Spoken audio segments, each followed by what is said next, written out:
This Torah class is brought to you by TorahAnytime.com. Okay, good morning, Rabbi Glatstein. Parshas Shemos. What we have today is mind-blowing information, unbelievable stuff, tremendous stuff. This is really stuff out of this world. We begin with a question that's been bothering me for some time.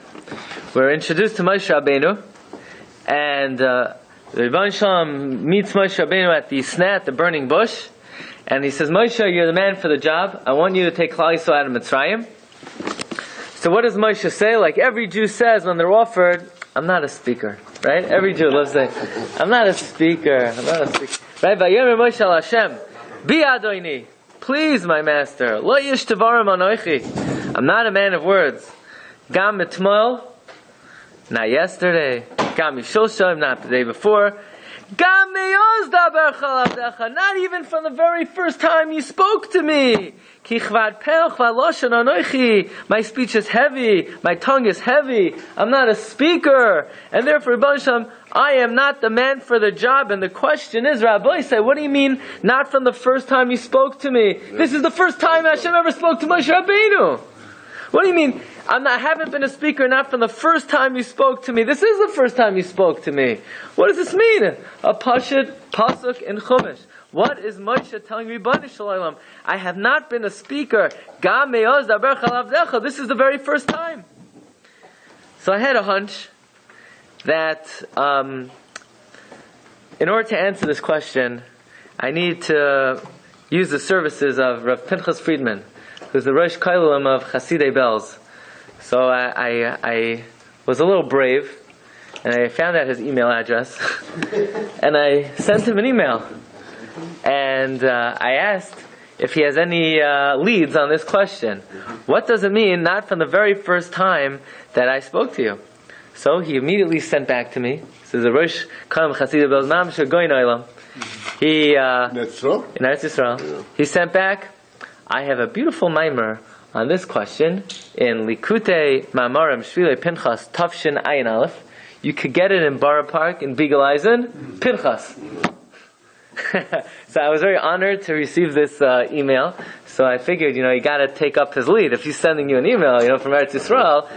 So luckily I didn't have to go to Beagle-Eisen in Borough Park because I happen to have the Sefer. But what threw me off is that it's on Parshas Va'era instead of Parshas Shemos. So what we'd like to do today is explore some of the inyanim that he brings down there in Parshas Va'era. And you're going to see Devarim Noiram, unbelievable things. Okay, so that's the first question. What does Moshe Rabbeinu mean? I have not been a speaker from the very first time that the Rabbi Pinchas Friedman of Rosh Kailulim, the Chasidei Belz. That's his? Yeah, that's his sefer. That's his sefer? That's his sefer. No? Yeah.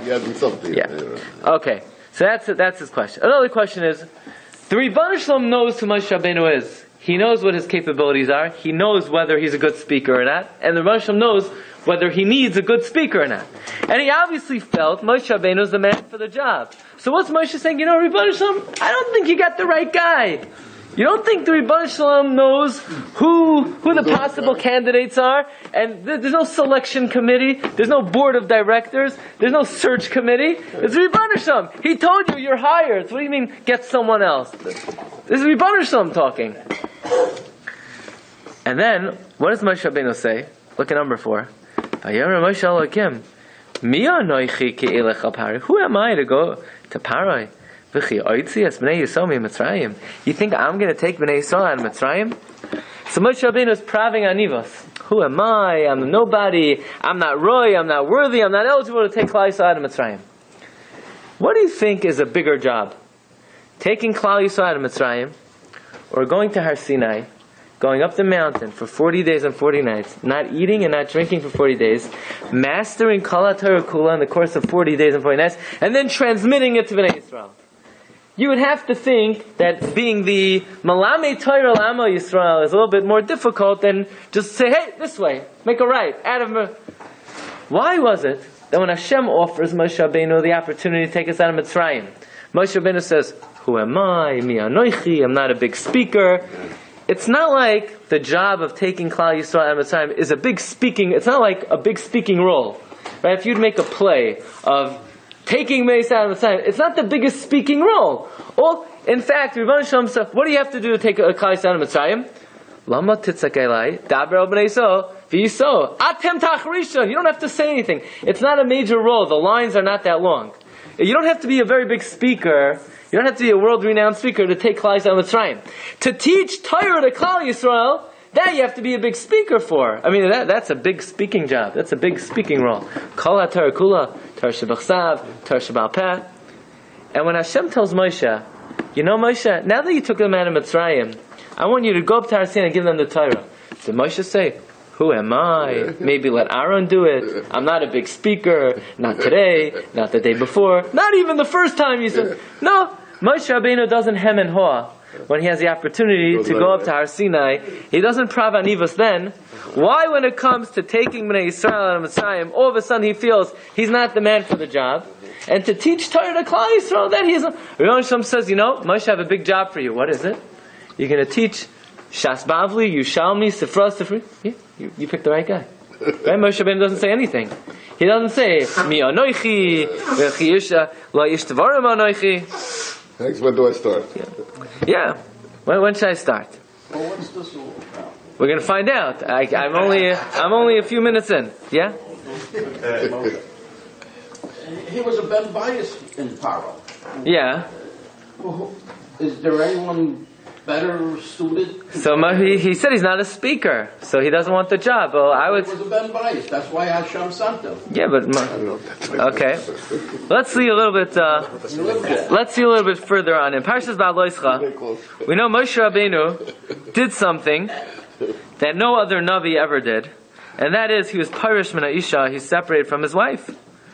And Miriam and Aaron, they spoke about this. Miriam says to Aaron, "Who does Moshe Rabbeinu think he is?"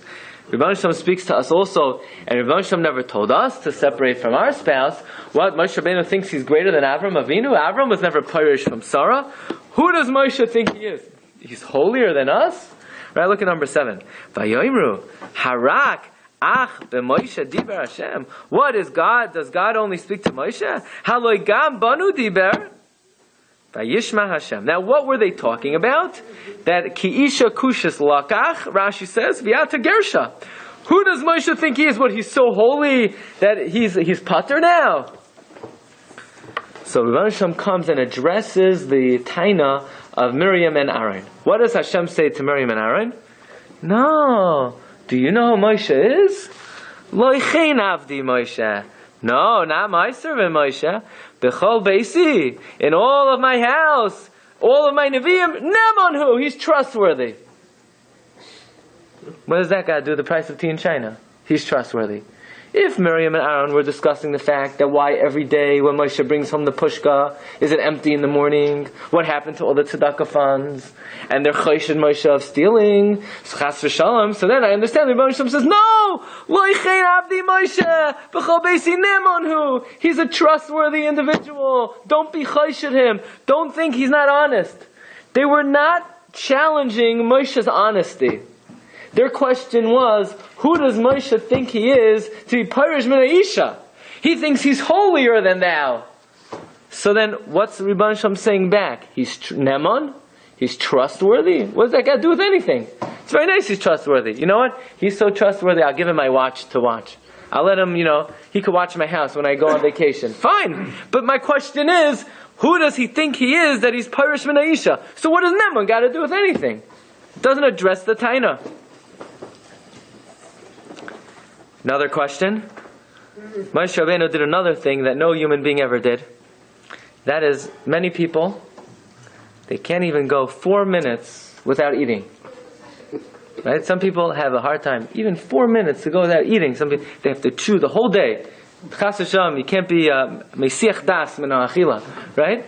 But Moshe Rabbeinu went 40 days without eating and without drinking. The Gemara says you can't even go 3 days. A human being can't go 3 days without food and drink. How did Moshe Rabbeinu go 40 days? It was an S, but he's the only one who ever did such a thing. How do we understand this? How do we understand how Moshe Rabbeinu was the only person who was ever able to reach this level where he could go 40 days without food and drink, right? Vayisham im Hashem, arba'im yom, arba'im laila. He was there 40 days, 40 nights, lechem lo yachal, umayim lo yishasa. Okay, another thing. We find another very interesting feature about Moshe Rabbeinu, and that is, let's say Yechezkel came down and told Nevuah to Klal Yisrael.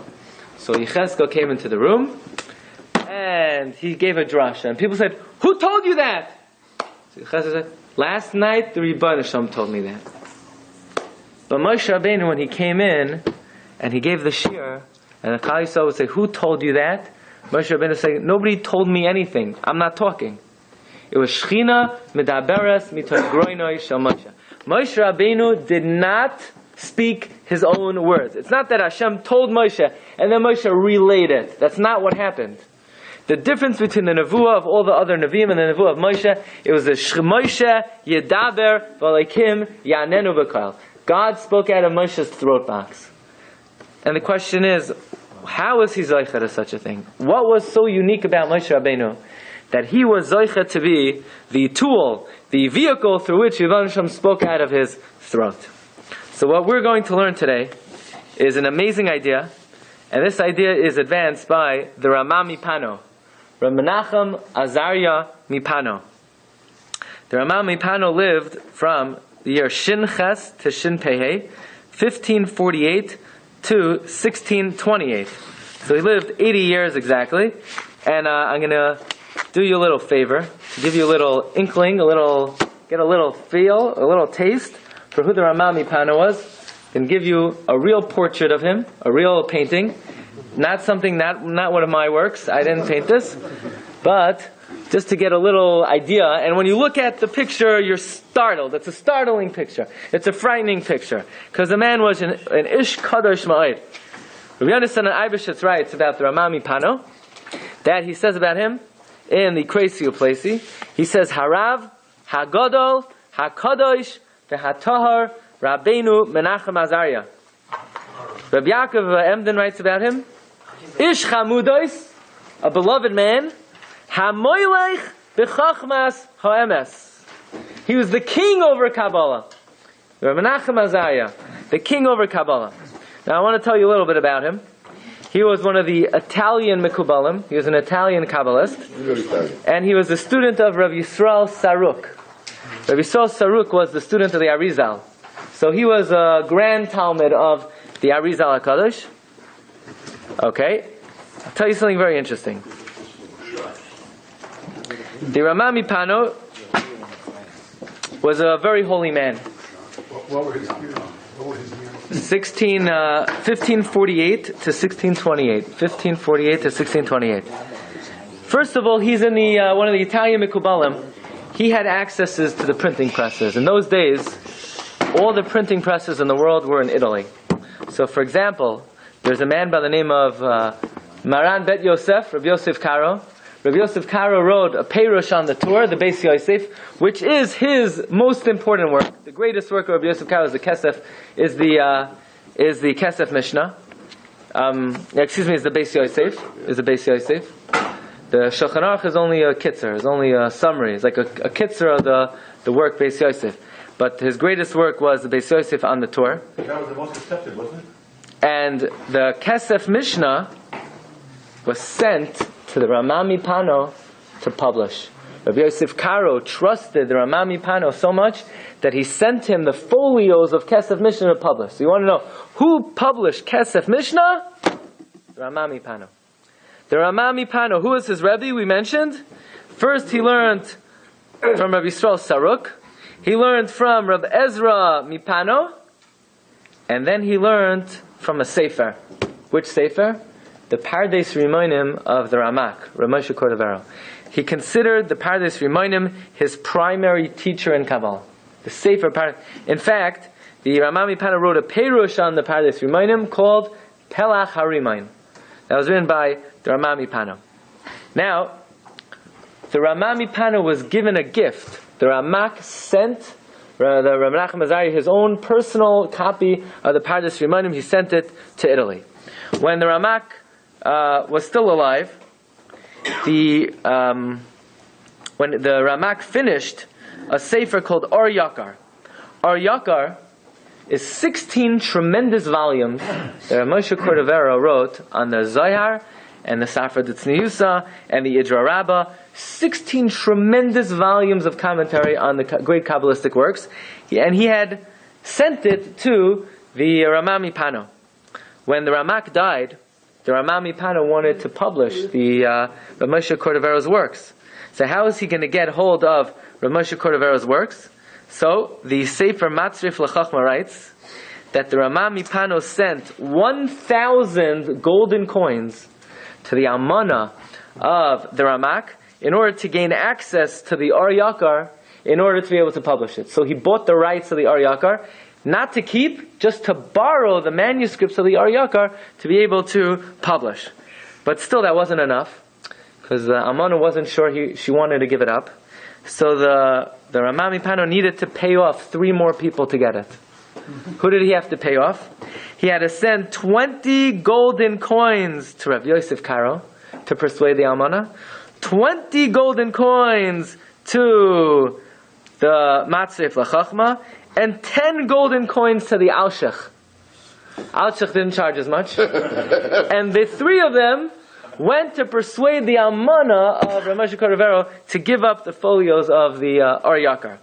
Now, we mentioned the Ramak already had once seen, Rav Menachem Azariah had once seen the Or Yakar, because if you look at the very end of the Or Yakar, Chida writes that on the 6th day of Teves, in 1582, when Rav Moshe Cordovero finished the Or Yakar, he sent it to Emmanuel Mipano. Says the Chida, who's Emmanuel Mipano? That's Rama Mipano. Rama Mipano's name was Rav Menachem Azariah. In the non-Jewish name for Menachem is Manuel. Manuel is the non-Jewish way of saying Menachem. And so the Rav Menachem Azariah already had a taste for the Or Yakar, and he had a tremendous cheshek and desire for the zchus to publish it. So the Rama Mipano was one of the greatest all-time Mikubalim, but he had a different style of Kabbalah. Much of Kabbalistic work is technical, the technical aspects. The Rama Mipano did not focus on the technical aspects, rather on the Musar to learn from it. That was his angle on the Kabbalah. Very interesting. From the time he was a young boy, he had a tremendous burning desire to learn Kabbalah. From the time he was very, very young. And as soon as he finished learning Shasu Poiskim, the Achronim write, there was nothing in this world that he did not examine closely. I'll tell you what he wrote. He wrote Asara Mamorais. He wrote Maimar Yoinas Elam, Maimar Tzivas Hashem, Maimar Im Kochai. He wrote something called Alfasi Zuti. Alfasi Zuti is like a Kitzur Shulchan Aruch on the Rif. He condensed the Rif into something called Alfasi Zuti. One thing that he writes, very interesting thing. If you take the word tzedakah, tzadi, dalid, kuf, hey, and you atbash it, so the tzadi becomes a hey, and the dalid becomes a kuf, and the kuf becomes a dalid, and the hey becomes a tzadik, which means tzedakah forward, atbash is tzedakah backward. That comes to show that any penny you give to someone else comes right back to you. Tzedakah forward, ba'at bash is tzedakah backward. Tells you, like vinasanu. Whatever you give comes right back. Now, every day the Rama Mipano had a minhag. And his minhag was an amazing minhag, that he would go and be misboided, and he would think ba'avas Hashem, but he would reach such high levels that would have to have a shamish knock on the door and bring him back to Olam Hazeh. With the shamish did not interfere and interrupt his hisbaidus. It was sakanas nefashos mamish. He would have gone to the next world. And every day the shamish would come and sort of summon him back. One day a fire broke out in Fano. The shamish was a minute late. The Rama Mipano died misas nashika. Rama Mipano did not come back. That's how he was nifter. Unbelievable thing. Now, just for a moment, take a look at this portrait. Yeah, it's a frightening portrait. This is not, an Ish Kadosh. Is this an accurate portrait of the Rama Mipano? I think it was Photoshop. Is this a real picture of the Rama Mipano? Well, we have over here one of the most amazing things I've ever seen. There's a tshuva here. Shailas tshuva's Divrei Yosef. Okay? Rav Yosef Irgaz. Rav Yosef, you don't have it on the sheet. Rav Yosef Irgaz, the author of the Shomer Amunim. The Shomer Amunim wrote a Hakdama to learning Kabbalah. At the age of 25 years old, Rav Yosef Irgaz was the first person to come out against Shabtai Tzvi. At the age of 25. Shabtai Tzvi. Rav Yosef Irgaz. Okay, he had a yeshiva in Italy. He was a Talmud of the Yad Malachi. And he discusses the following tshuva. You ready for this? Shailas uchuvas be'er esek. Shailas uchuvas be'er esek, siman ayin. And the Shailas uchuvas be'er esek writes about the inyan of having a beard. Should a Jew have a beard? Is it obligatory? Is it discretionary? Is it better not to? Nobody run away. Says Rav Yosef Irgaz in the name of the Shas Chuvas Be'er Esek. It depends where you live. If you live in Eretz Yisrael, then you should have a beard. If you live in Chutz La'aretz, it's better not to have a beard. Better not to have, that's what he writes. If you live in Chutz La'aretz, it's better not to have a beard. So Rav Yosef Irgaz examines this comment of the Shas Chuvas Be'er Esek. And he says that what in the world is this man talking about? It's better not to have a beard in Eretz Yisrael, and in Chutz La'aretz, and in Eretz Yisrael you have to have a beard. So first, Rabbi Yosef Irgaz gets involved a little bit in the inyan of a beard in Jewish thought, and that is, we know that in the Chumash nowhere does it say a Jew should have a beard, or in the Gemara. It's not mentioned anywhere, not in Shas, not in Poskim, that there's any chiyuv to have a beard. There's one halacha that we know, that you're not allowed to use a razor. Are you allowed to use scissors? Of course you're allowed to use scissors. Says Rabbi Yosef Irgaz, Hakol Moedim, everyone agrees. If someone were to come along and say that you're not allowed to cut your beard with a scissor, what would we call such a person? He's a koifer b'Torah, and he's no longer b'chlal ha'masecha. To say you're not allowed to cut a beard with a scissor, it's a Mishnah. The Mishnah says you can't shave with a tar, with a razor, but with a scissor, you're allowed to. So if anybody comes along and says you're not allowed to cut your beard with a scissor, they have just forfeited their role in the Jewish people. They could join other religions, no problem, but not Klal Yisrael. It's a halacha psuka. But Torah has two parts to it, says Rabbi Yosef Irgaz. There's the nigla and the nistar. The revealed part of the Torah, everybody is obligated to keep, everybody is obligated to follow, every minutia, every detail, without any exception. But there's something called the secrets of the Torah, the Zohar HaKadosh. Are you obligated to follow what it says in the Zohar HaKadosh? No, nobody's obligated. It's not obligatory. It's not mandatory. But, says Rabbi Yosef Irgaz, Yechidim, Sridim, great people who understand the secrets of Hashem, and those secrets are meaningful to them, and they recognize what they are, so they are entitled to be makpid on those things brought down in the Zohar. That's the introduction that Rabbi Yosef Irgaz says. Now this person, the Shas Chuvas Be'er Esek, who admittedly says he doesn't really understand the Kabbalistic reason to have a beard, where does he come off making these chilukim that you only should have a beard in Eretz Yisrael and not Chutz La'aretz? Well, if you don't understand the reason to have the beard in the first place, where do you come off making these qualifications of differentiating? Well, by the way, the Shas Chuvas Be'er Esek says, you know what the proof that you shouldn't have a beard in Chutz La'aretz? You know what the proof the Shas Chuvas Be'er Esek brought was? Because the Rama Mipano did not have a beard, and he lived in Italy. So from there, says the Shas Chuvas Be'er Esek, we see that if you live in Chutz La'aretz, you should not have a beard. Really? Oh, Taka. So that's what the Shas Chuvas Be'er Esek says. That what's the proof in Chutz La'aretz it's better not to have a beard? The proof is Rabbeinu Menachem Azariah. Says Rabbi Yosef Irgaz, I have 5 questions on the Shas Chuvas Be'er Esek. You ready for this? It's not on the sheet, but you got to hear this. I have 5. Number 1, The Shalas Tshuvas Be'er Esek, he's not even understanding what he himself quoted. Because the words he brought down is that the Rama Mipano Hava Mistaper Bi Diknei Kiminag Italia. The Rama Mipano shaved in his beard like the Italian minhag. Now if I say somebody shaves in their beard, what does that mean? They have a beard, they just trim it and shave it. So if anything, that's a proof, not that the Rama Mipano didn't have a beard, it's a proof he did have a beard. You have to know what your edus itself is. You're saying, because he trimmed bidikne. Well, if it's bidikne, that means he had a beard, he just shaved it. So if anything, that's a proof that in the chutz la'aretz, you should have a beard. And, second of all, I asked my good friend, Rabbi Yamin HaKohen, about the Shalas Tshuvas Be'er Esek, and he told me, don't rely on anything he says.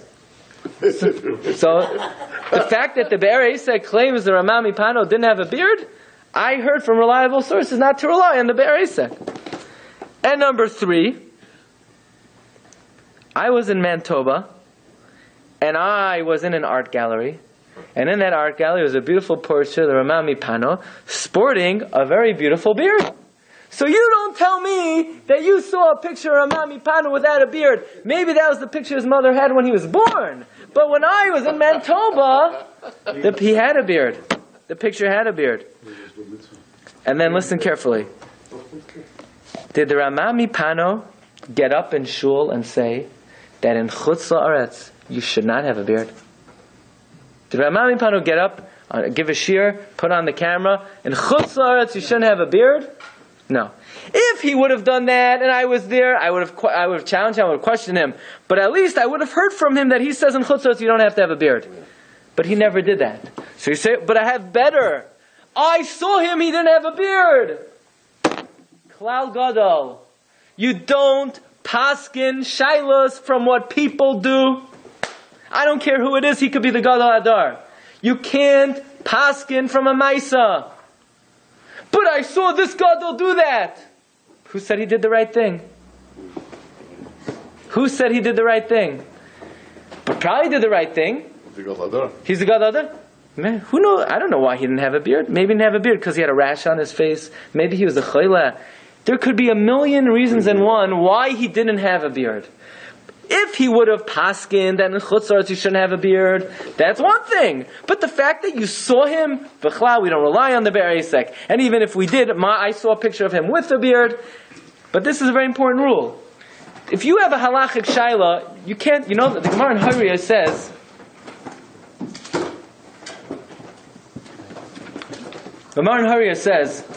that if you ask a paisek, what's the halacha in this case, and he tells you, you can't rely on it.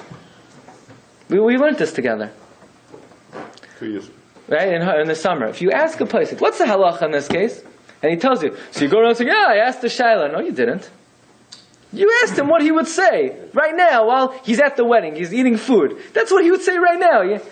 Let's say you ask him, you know what, it might be noigeya. Also, you can't rely on it. You have to say, Rabbi, I need to know right now, what should I do l'maisa? That's the only time you can rely on what he's...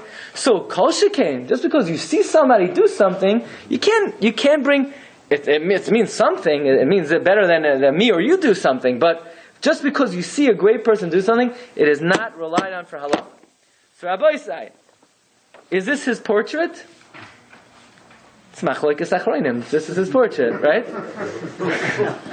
The Rabbi Yosef guys would say maybe it is the portrait, and the Shalas Tshuvas Be'er Esek will say it's not the portrait. He didn't have a beard. Is this the one from the museum? I don't know. This is courtesy of Machon Shvadron of Hebrew University, so I can't tell you. But comes along the Shalas Tshuvas Chassam Sofer, and the Chassam Sofer in Orachaim Soif Siman Kufnon Tes says the following: B'chol Eretz Italia, in all of Italy, Shekol Chachameha Megulache Zakein, all the great Rabbanim in Italy did not have beards. All of them, not some of them, not most of them, none of them. Where did they come to do such a thing? Says the Chassam Sofer. Be'nitlam be'ilan Gadol Rabbeinu Menachem Azariah. Says the Chassam Sofer, the Italian Gedolim followed the lead of Rabbi Menachem Azariah. So would the Chassam Sofer say this is the portrait of Rabbi Menachem Azariah? No. So again, so if anyone asks you, what did we learn today? We learned it's Machloikis Achroinim if this is really the Rama Mipano. Okay? The Chassam Sofer and the Shas Teshuvos Be'er Esek say no, and Rabbi Yosef Irgaz would say, now, just very carefully, Chassam Sofer never said Rabbi Menachem Azariah did not have a beard.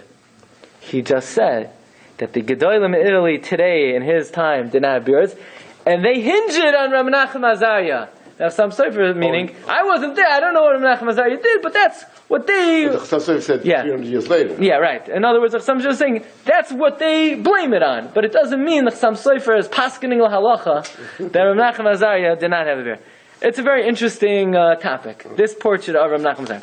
But... If I'm not mistaken, I don't think they wore yarmulkes either. That I never said. That I never said. Yeah. That I never said. Okay. Yeah. I mean, unless they went to shul. Okay. So what does Rabbi Menachem Azariah say? Rabbi Menachem Azariah says something unbelievable.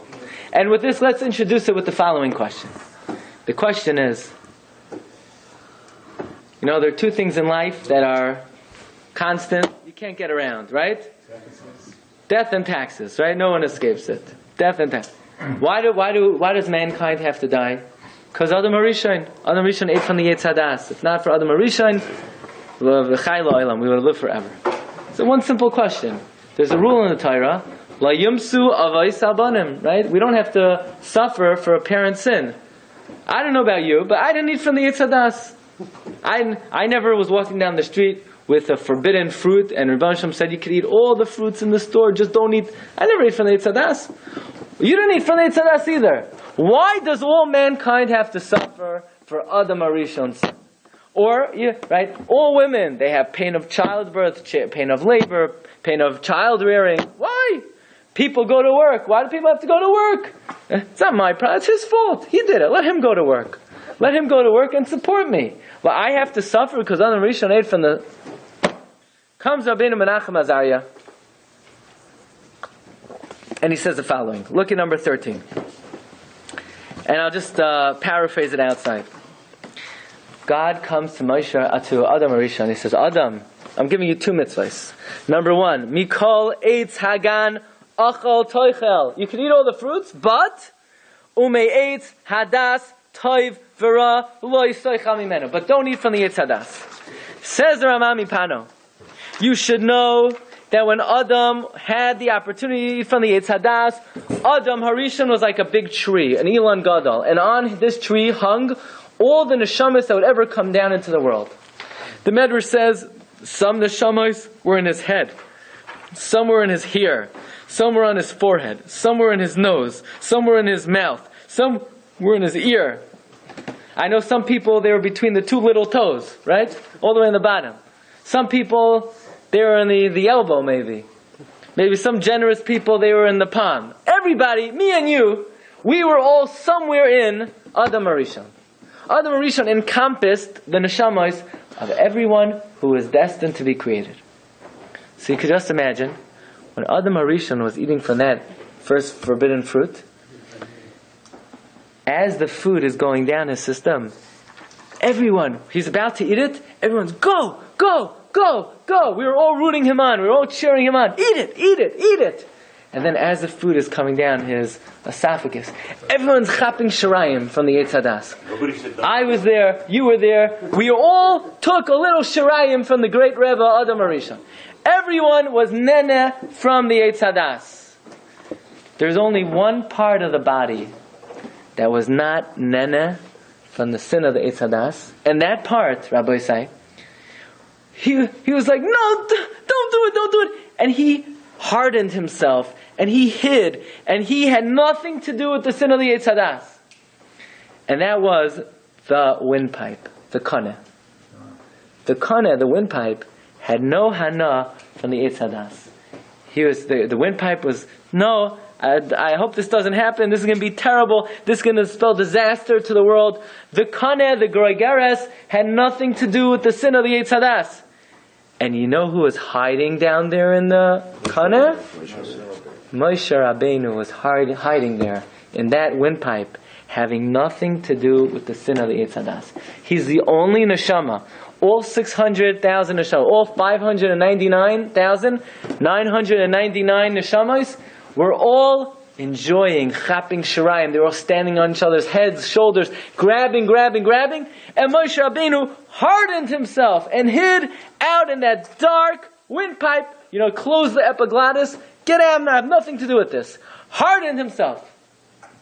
And therefore, Hashem says, Moshe Rabbeinu, you showed a lot of discipline when it came to food.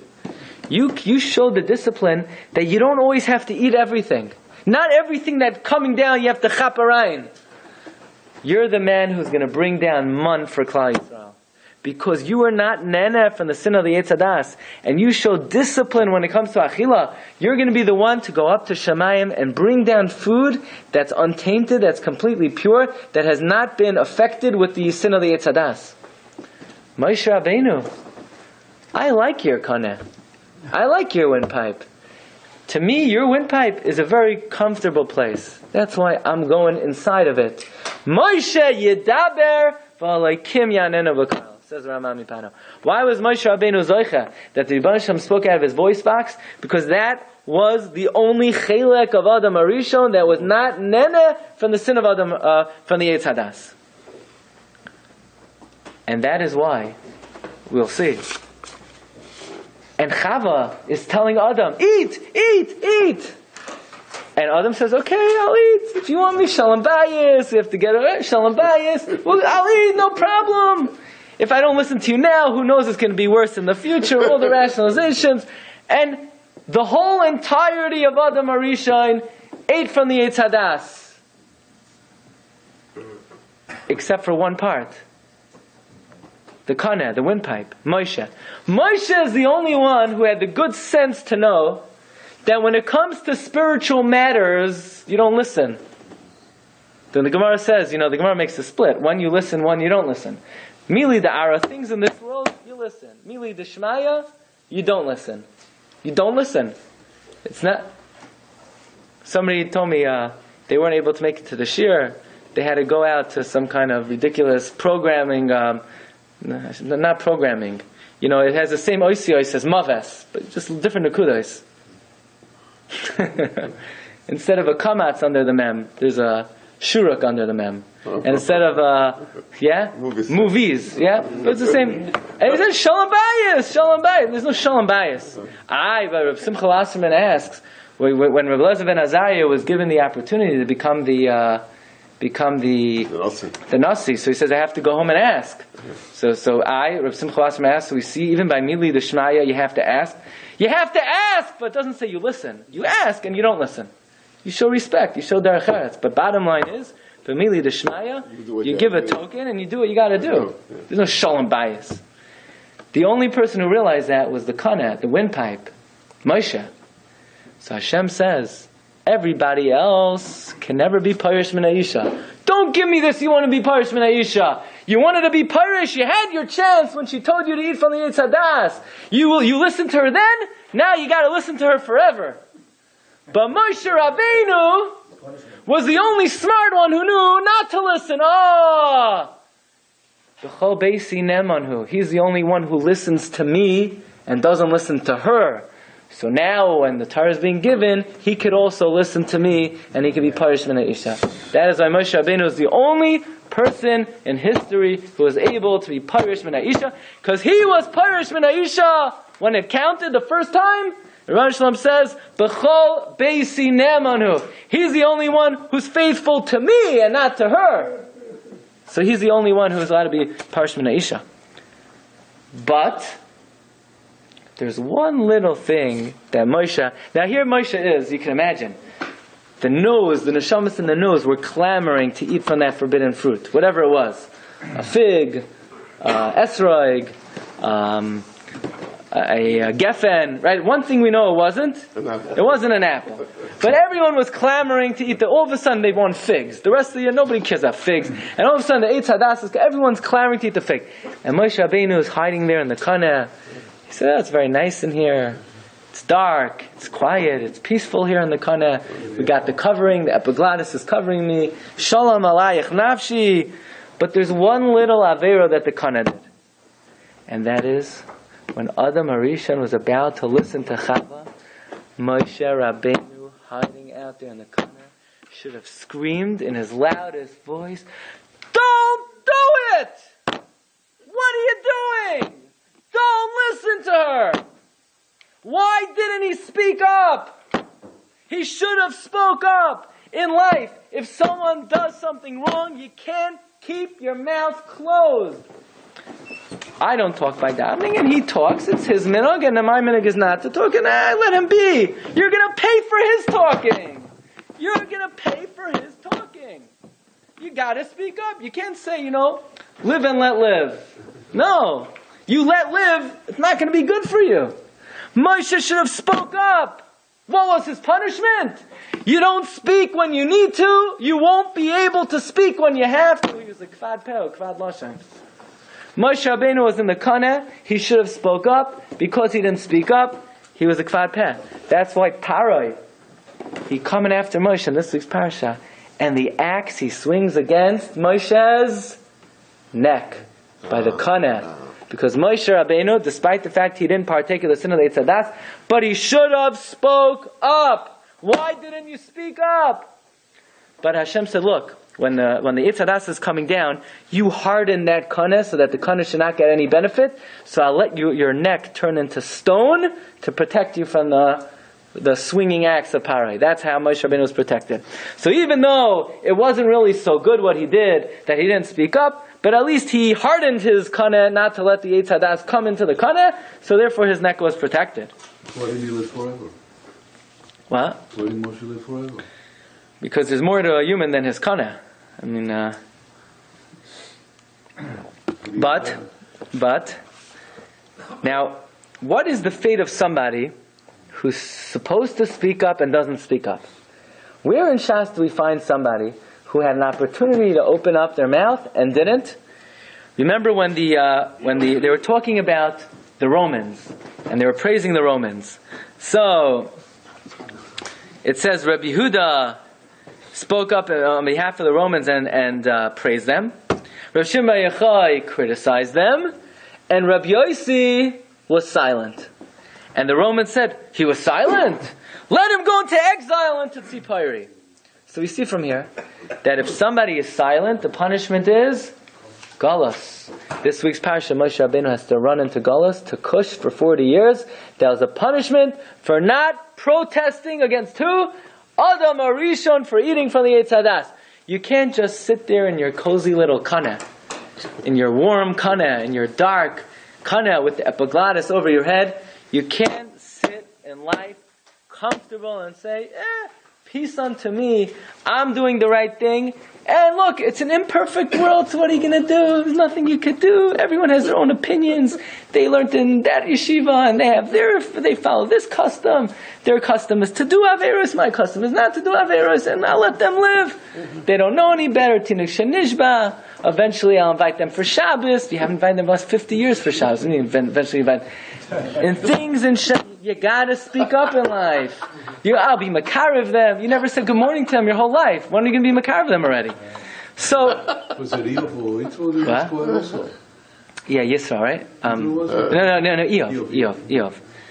So Rabbi Glatstein says Rama Mipano, Moshe Rabbeinu was punished for not speaking up.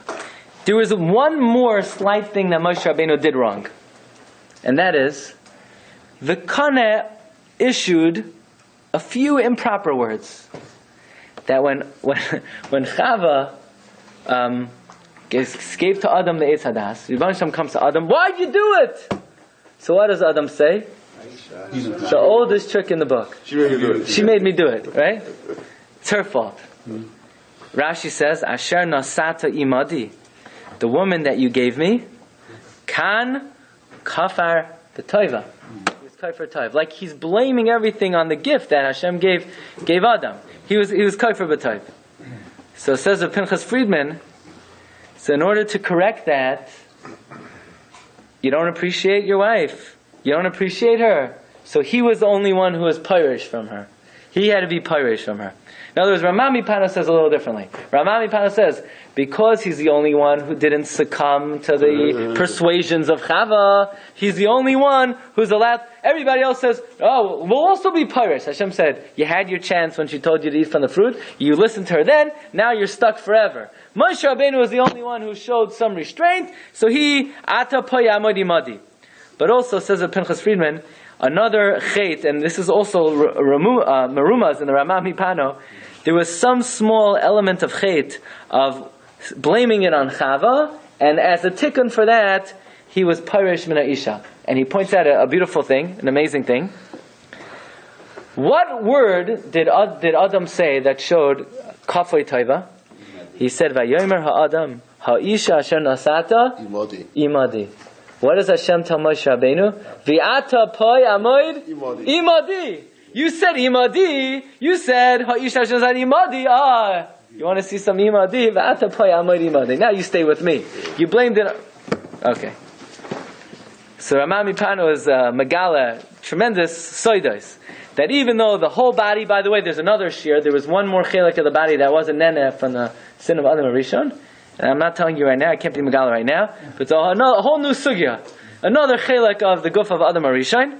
But right now the Rama Mipano says, all the neshamas were hidden in Adam Rishon. Everybody was clamoring. Now we understand why we all have to suffer for the sin of Adam Rishon. Why? We all partook. We were all there. Not only did we not protest, we all took shirayim. Right? Because chatzi shir aser min Torah. Don't say you didn't eat a kazayas. No. Chatzi shir aser min Torah. Even though you say, if I only had a crumb, he only had a crumb. No. Chatzi shir aser min Torah. Everybody was nana. Except for Moshe Rabbeinu hiding out in the kaneh. He showed discipline when it came to food. Hashem said, you're going to be the one who brings down man min hashamayim. You're the only one who could come up to shamayim and go without achila. Arba'im yoim, arba'im laila. V'ata poi amoidi madi. You're the only one who could be parish min ha'isha. You didn't listen the first time. Now you don't have to listen the second time. Now, let's just add one thing. Hashem comes to Moshe Rabbeinu and he says, Moshe, I want you to take the Yidden out of Mitzrayim. Moshe Rabbeinu says, me? Take the Yidden out of Mitzrayim? But don't you know, Rebbe Shem, the Arizal says in this week's Parsha, that all the neshamas that were in Mitzrayim were a tikkun, were a correction for the sin of Adam Arishon. When Adam Arishon ate from the Eitz Hadas, all the neshamas came back 3 times before they went down to Mitzrayim. In the Dar Hamabel, in the Dar Haflaga, and in Sodom. Right? Bedimasi Arsi Amsa. Amsa is what? Adam, Mabel, Sodom, Haflaga. David Amel says. They made their rounds. They had to, until finally they went to Mitzrayim. So Moshe says, I'm going to take them out of Mitzrayim. It's my fault they went down to Mitzrayim in the first place. I should have spoken up the first time. It's my fault. I'm not a speaker. You see, Rebbe Nisham, because I wasn't a speaker the first time they went down. I can't take them out. Ein kategar nasa sanegar. So Hashem says, no, you don't understand. If you take them out of Mitzrayim, you're going to be the one who gives the Torah to Klal Yisrael. You're giving the Torah to Klal Yisrael is going to be a tikkun for your not speaking up the first time. You see, what was the chait of Moshe Rabbeinu? That when Adam took from the Eitz Hadas, he should have said, don't do it! Musar! Hayra! Teichacha! Hashem says, I'm giving you a second chance. If you give the Torah to Klal Yisrael, what's Torah? Torah is Musar, Hayra, instruction, direction. That will be a tikkun for the fact that you didn't speak up. So Moshe Rabbeinu says, I can't take them out of Mitzrayim. It's my fault they went down in the first place. Says Rebbe Shem, no! If you take them out of Mitzrayim, if you take them out of Mitzrayim, you're going to be Zoicha to give them the Torah. That's why Moshe didn't want to take them out of Mitzrayim. But when he had the opportunity to offer them the Torah, Moshe Rabbeinu said, Not that I'm the man for the job, not that I'm eligible. I need to give them the Torah. Moshe didn't accept the Nesinas HaTorah because he felt he was great enough to give it. It's not that he felt he was eligible to give it. He accepted it. He needs to do it. He has to correct his mistake of not speaking up when he was in the Kaneh.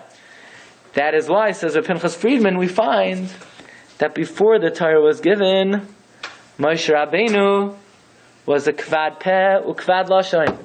Moshe Rabbeinu stammered. He couldn't speak clearly. He stuttered. Why? Because that was an oynesh for not speaking up. But the Medrash says, Eile hadvarim asher diber Moshe. That once Moshe taught the Torah to Klal Yisrael, nisrapa nelashayna. His tongue was healed. Why was his tongue healed? Because the giving of Torah was a tikkun for him being in the kind of not speaking up. Says Rav Pinchas Friedman. And by the way, once he published this, I saw this, everybody jumped all over this. Everybody chapped this up. Maybe it's a tikkun, everyone chapped the Eitz Hadas, and now it's been saying that everyone's chapping this Divrei Torah. It should be a tikkun. But Moshe Rabbeinu, Hashem says, Moshe, you're the man for the job. Moshe says, me? I'm not a speaker. Not today, not yesterday, and not even the first time you spoke to me. And we asked, what do you mean? Hashem never spoke to Moshe before? Yes, he did. Mikoil Eitz Hagan Achal Tachel Umipri Eitz Hagan Loi Toichal Mimenu. Hashem did speak to Moshe before. When? When he told him, don't eat the fruit. That's the meaning of the pasuk. Moshe Rabbeinu says, Moshe, you know me already. You know I'm not the man for the job. I'm not a speaker now, and I wasn't the speaker the first time you spoke to me when you told me not to eat from the Eitz Hadas. So this is the, I didn't protest. Right? This is the Chiddush Atzim of the Rama Mipano. That Moshe Rabbeinu was hiding out. Right? So you want to know, what's Moshe Rabbeinu's secret hiding place? In the windpipe of Adam Rishon. He was there, he was cozy, he was comfortable, he hardened up. He didn't want to be nene. He was not nene and iota, but he didn't speak up. And in life, if you don't speak up, it ain't good. Eis ledaber ve'eis lachashes. There's a time to be quiet. Most of the time. Most of the time there's time to be quiet. But there's also a time to speak up. And Moshe Rabbeinu, his kaneh was beautiful. Ribbon Shalom spoke out of his voice box. It's a Moshe Yedaber Elokim Yanenu B'Kol. Moshe showed the discipline in Achila. He brought down the mun. He was the one who went up to Shemayim 40 days and 40 nights. But because he didn't speak up, he was given the great task of giving the Torah to Klal Yisrael. And that corrected this in a small, slight infraction. And then Moshe Rabbeinu was Zoicha. Eila hadvar masher diber Moshe. His words became Barer Milelu, clear as air. Rabbi, have a great day. You've just experienced another Torah class brought to you by TorahAnytime.com.